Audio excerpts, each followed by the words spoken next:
She was known as a first lady of country music, who despite all her success, led a hard country life. And October 4th, 1978, may have been one of her lowest points. It was a day Tammy Wynette said she was abducted at gunpoint. Best known for her song, Stand By Your Man, superstar country singer Tammy Wynette, whose real name was Virginia Wynette Pugh, always considered herself a survivor. Oh, absolutely, yeah. I am a survivor, yeah. I think it's because I was told so much when I was a little girl that you can't do this and you can't do that, you know, or it'd be hard for you to do this. I absolutely developed the attitude, I will, or, you know, bust trying. So I think that makes me a survivor. I try really, really hard, and I don't let no stand in my way. As a little girl, Tammy knew she always wanted to sing. When I was 4, and I'd stand on the benches and sing to the top of my lungs as loud as I could sing. I couldn't help it. I just had to sing.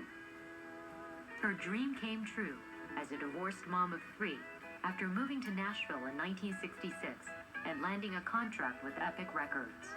Her producer changed her stage name to Tammy. Through the years, she collected #1 hits and husbands. Sometimes they came together, like when Tammy married her 3rd husband, her idol, country singer George Jones, with whom her professional collaborations were gold. Personally, the relationship was a disaster, and they divorced in 1975 after 6 years of marriage. Later, Tammy would be plagued by health issues and strange occurrences. There have been mysterious fires and break-ins at her palatial Nashville home, along with telephone kidnap threats against her daughter. On October 4th, 1978, Tammy Wynette was kidnapped. I guess it's the most, I have to say, it's the most frightened I've ever been in my entire life. I'll never go out alone again, said Tammy Wynette today. That might be a line from Stand By Your Man or any of her other top 20 country music hits over the last decade. But Miss Wynette was referring to her abduction from a Nashville shopping center last night. That he didn't demand anything.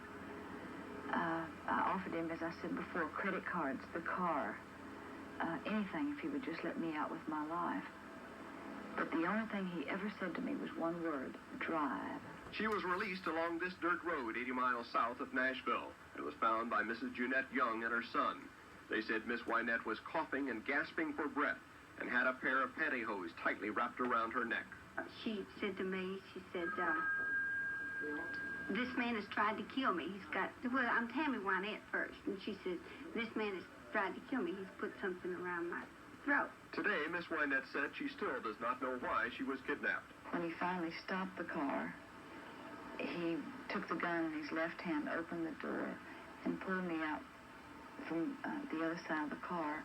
And we were in the middle of nowhere, and I just thought, well, this is it. Despite a broken cheekbone and some bruises, the singer insisted her scheduled show would go on 2 nights later in Columbia, South Carolina.